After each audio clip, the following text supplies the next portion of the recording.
کیا اللہ کے نبی کو یہ خیال نہیں آیا تھا؟ ضرور خیال آیا تھا۔ اللہ کے نبی صلی اللہ تعالی علیہ وسلم نے اپنے سجدے کو لمبا کر دیا تھا۔ صحابی نے عرض کیا تھا یا رسول اللہ معاملہ کیا؟ اللہ کے نبی نے ارشاد فرمایا میرا نواسہ میرے پشت پہ سوار ہو گیا تھا اس لیے سجدے کو لمبا کر دیا۔ وہ نواسے رسول جن کے لیے اللہ کے نبی نے اپنے سجدے عبادت کو لمبا کر دیتا ہے تو گویا حضرت حسنین کریمین کا خیال نبی کے نماز میں آ جاتا ہے۔ اور آج کے وہاں بڑے حضرات کہہ رہے ہیں کہ نماز میں اگر نبی کا خیال آ جائے تو نماز نہیں ہوگی۔ جانور سور کتے خنزیر کا نماز میں خیال آ جائے تو نماز ہو جائے گی معاذ اللہ، مگر نبی آخر الزماں کا خیال آ جائے تو نماز نہیں ہوگی معاذ اللہ۔ ان مردودوں کو یاسین رضا بتانا چاہتا ہے اب نبی کی زندگی کو دیکھ لے، جب نواسے رسول پشت رسول پر آئے تھے تو نبی نے سجدے کو لمبا کیا تھا اور بعد میں نماز دہرائی نہیں تھی۔ کیا مطلب ہے؟ یعنی نماز ہو گئی تھی میرے نبی کی۔ اب کہنا پڑے گا جب نواز رسول کا خیال نبی کی نماز میں آ جائے تو نبی کی نماز ہو جاتی ہے۔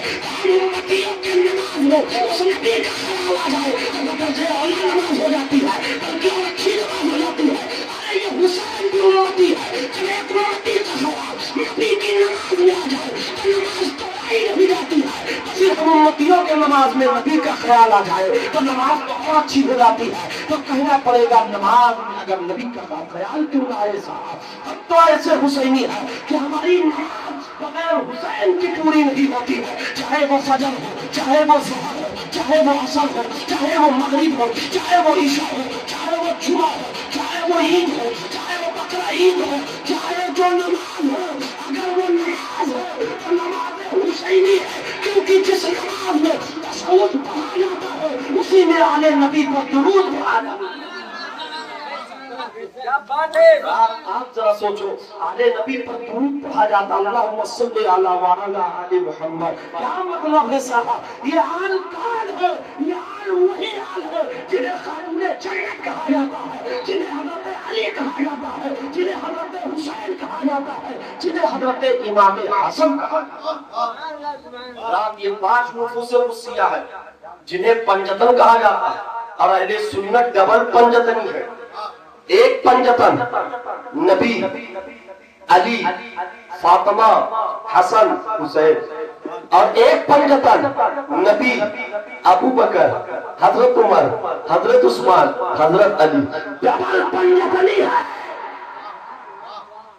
اور دونوں کی محبت یہ شرط ایمان ہے، کیونکہ اس دنیا میں کوئی بھی سکہ چلانا ہو تو اس کے 2 رخ، اور ایک بھی رخ اگر مٹ جائے، ایک بھی رخ اگر مٹ جائے تو اس سکے کا چلن رک جائے، وہ سکہ کوئی نہیں لے گا۔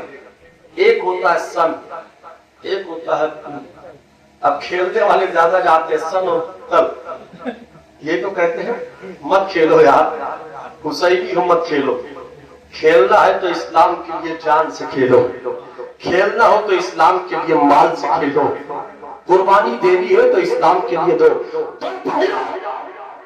ایک سن اگر ایک طرف کا مٹ جائے تو کوئی نہیں لے گا، بچہ بھی نہیں لے گا، بوڑھا بھی نہیں لے گا، چچا بھی نہیں لے گا، ابا بھی نہیں لے گا، بھیا بھی نہیں لے گا، بہنی بھی نہیں لے گی، ماں بھی نہیں لے گا۔ علامہ رفیق صاحب کو نوٹ تو ایک طرف کا مٹا ہو ایک طرف کا چھپا ہو، یہ کہے کہ بے وقوف مت بناؤ صاحب، تمہارے روپے کی ضرورت نہیں ہے، میرے پاس بہت زیادہ روپیہ ہو گیا، نقابت کے حوالے سے بہت کما ڈالا ہے۔ میں کہنا یہ چاہتا ہوں ہمیں میاں جس نوٹ کو چلانے کے لیے دونوں رخ کا ہونا ضروری ہے، ایسے ہی تمہارا عقیدہ تبھی مانا جائے گا جب ایک طرف صحابہ کی محبت ہے، دوسری طرف اہل بیت کی محبت ہے۔ یہ جناب جی نبی کا پہلے کے نام سناتے ہیں، اہل سنت کے نام رسول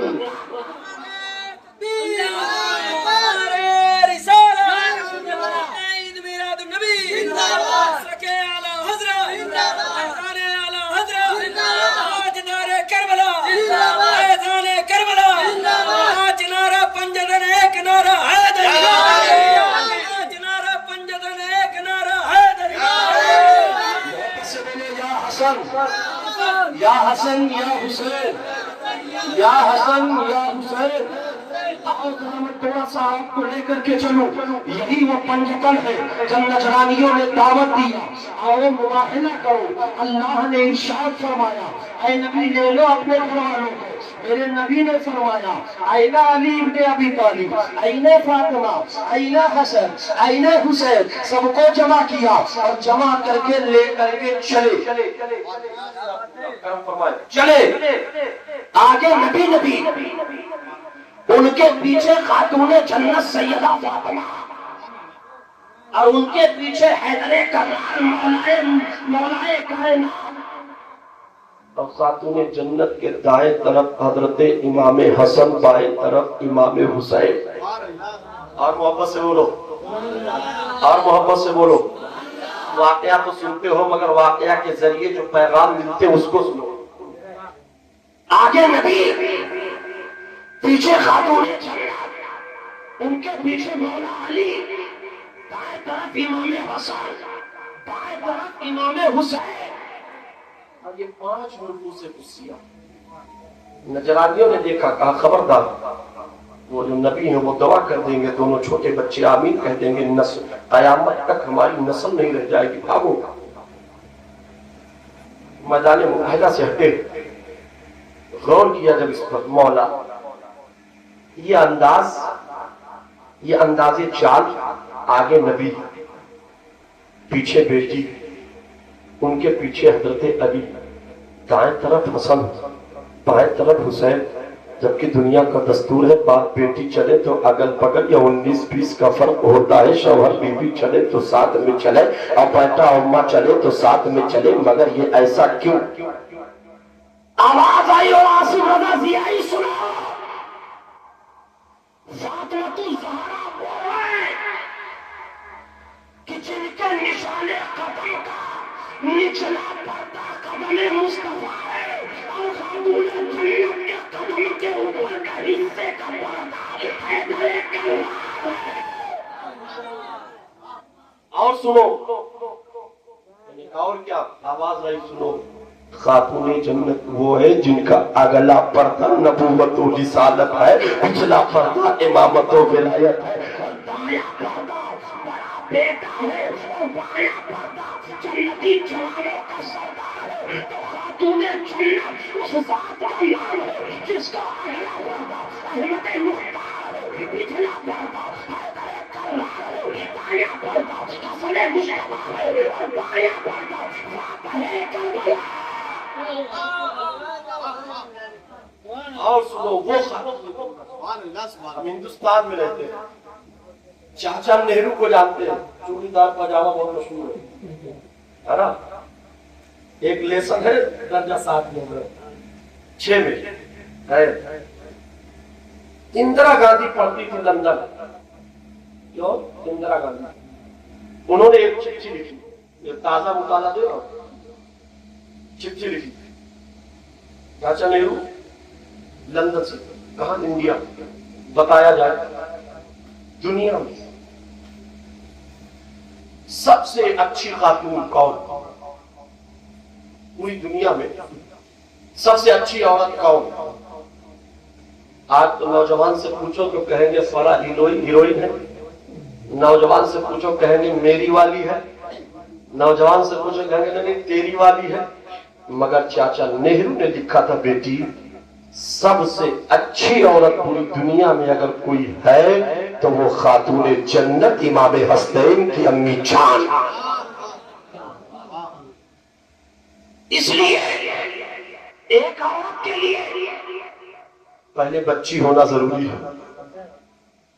پھر بیٹی ہونا ضروری ہے، پھر بیوی ہونا ضروری ہے، پھر ماں ہونا ضروری ہے. کہنے کا مطلب یہ ہے خاتون جنت اس ذات کا نام ہے. اگر پشون میں دیکھو تو خاتون جنت پہ مثال ہے. اگر عمر بڑھ جائے اور وہ بیوی بن جائے تو بیویوں میں بے مثال ہے، اور وہ ماں بن جائے تو ماں میں بے مثال. وہ خاتون جنت، خاتون جنت کے پردے کا معاملہ کاش ہماری اسلام کی ماں بہنیں خاتون جنت کو اپنے زندگی کا وتیرہ بنا کر ان کے نقوش اقدام پر عمل کرتی تو ان کی دنیا اور آخرت دونوں پاک پاک ہو جاتی۔ بہر کہہ میں آپ کو بتانا یہ چاہتا ہوں، پڑھو کربلا کو، سنو کربلا کو، کربلا کو پڑھنا بھی چاہیے، کربلا کو سننا بھی چاہیے، اس لیے کہ کربلا پڑھو بھی اور کربلا سنو بھی۔ کس کو پڑھنا چاہیے؟ ہر کسی کو پڑھنا چاہیے، ہر کسی کو سننا چاہیے۔ ایک باپ ہو تو وہ بھی کربلا سنے، ایک ماں ہو تو وہ بھی کربلا سنے، ایک بھائی ہو تو وہ بھی کربلا سنے، ایک بہن ہو تو وہ بھی کربلا سنے، ایک بھانجا ہو تو وہ بھی کربلا سنے، ایک بھتیجا ہو وہ بھی کربلا سنے، ایک چچا ہو وہ بھی کربلا سنے، ایک بیٹی ہو وہ بھی کربلا سنے، ایک امام ہو وہ بھی کربلا سنے، ایک مقتدی ہو وہ بھی کربلا سنے، ایک پیر ہو وہ بھی کربلا سنے، ایک مرید ہو وہ بھی کربلا سنے، ایک امام ہو وہ بھی کربلا سنے۔ اس لیے اس سب کو کربلا سے پیغام ملتا ہے۔ کیسا پیغام؟ ایک بیٹے کو پیغام ملتا ہے کربلا سے، حضرت علی اکبر کے ذریعہ کی بات کے لیے، اسلام کے لیے قربان ہو جانا، یہ علی اکبر کا نتیجہ ہے۔ اور ایک ماں کو پیغام ملتا ہے کہ اسلام کے لیے سے ماں کے علی اکبر کو پیش کر دینا، یہ اسلام کے لیے بہت بڑی قربانی ہے۔ ایک بھائی کو پیغام ملتا ہے کہ اپنے بھائی کے لیے اپنے بیٹے کی قربانی کر دینا، یہ بہت بڑا پیغام ہے۔ ایک بھتیجے کو پیغام ملتا ہے، چاچا کو مصیبت آ جائے تو بھتیجا قربان ہو جائے۔ ایک بھائی کو پیغام ملتا ہے، بھائی پر حملہ ہو تو اس سے پہلے عباس بن کر کے اپنا بازو کٹا دو، اپنے بھیا سے پہلے شہید ہو جاؤ، یہ پیغام کربلا سے ملتا ہے۔ ایک پیر کو کربلا سے پیغام ملتا ہے کہ اپنی خانقاہ مدینہ اور مکہ کو چھوڑ کر کے اسلام کی بقا کے لیے کربلا کے میدان میں آ جانا، یہ حسین سے پیغام ملتا ہے۔ ایک مقتدی کو پیغام ملتا ہے مسلم بلا سزا سے کہ اپنے امام کے لیے قربان ہو جانا، یہ کربلا کا پیغام ہے۔ ایک دوست کو پیغام یہ ملتا ہے حبیب بن مظاہر سے کہ حسین کے لیے اپنا تن قربان کر دینا، یہ بھی پیغام کربلا سے ملتا ہے۔ اور یہی نہیں بلکہ اسلام کے لیے ایک امام کو پیغام ملتا ہے کہ سر کٹ جائے مگر تب بھی قرآن کی تلاوت نیزے پر کیا جائے۔ آپ ذرا سوچئے کربلا، پڑھئے کربلا، ہم نے کربلا ہوا شریعت کو پامال کیا جانے لگا، اور وہی طریقہ لے کر کے اہل سنت مسلک کے لوگ بھی آئے میدان میں، وہی مزاج، حسینی مزاج۔ جب باطل عقائد و نظریات نے سب اٹھایا، تب مذہب اسلام کے دائرے میں رہ کر کے حسینی لوگوں نے اپنا کردار نبھایا۔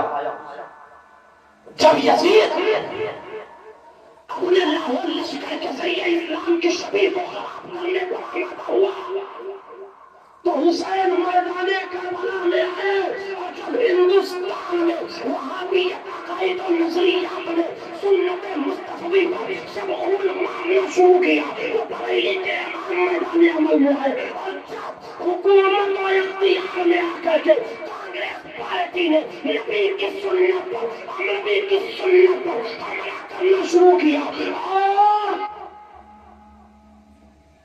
اور نسبندی کو جب حلال کہنے پر آمادہ کیا، تب دیوبند کے مفتی طیب علی بک گئے، پیسہ لے کر فتویٰ دے دیا کہ جائز ہے، مگر بریلی کے امام احمد رضا کے بیٹے مصطفیٰ رضا خان مفتی اعظم عالم نے ارشاد فرمایا، او کانگریسیوں، ہمارا رشتہ یزید سے نہیں ہے کہ دولت پر ہم بک جائے، ہمارا رشتہ کوفہ سے نہیں ہے کہ حکومت دیکھ کر بڑھ جائے، ہمارا رشتہ حسین سے ہے، ضرورت پڑے گی حکومت بدل دوں گا مگر نبی کی شریعت نہیں بدلنے پائے گی۔ تاریخ بتاتی ہے اسی تاریخ سے آج تک کانگریس ہندوستان میں پنپ نہیں پائی۔ سچے بابا دیوبندیوں نے کوفے والوں کی طرح غداری کیا، پیسہ لے کر کے فتویٰ دیا کہ نسبندی حلال ہے۔ قاری طیب علی نے دیوبندی کا مفتی تھا، مگر مصطفیٰ رضا خان نے حکم فرمایا کس سے؟ حضور تاج شریعہ سے۔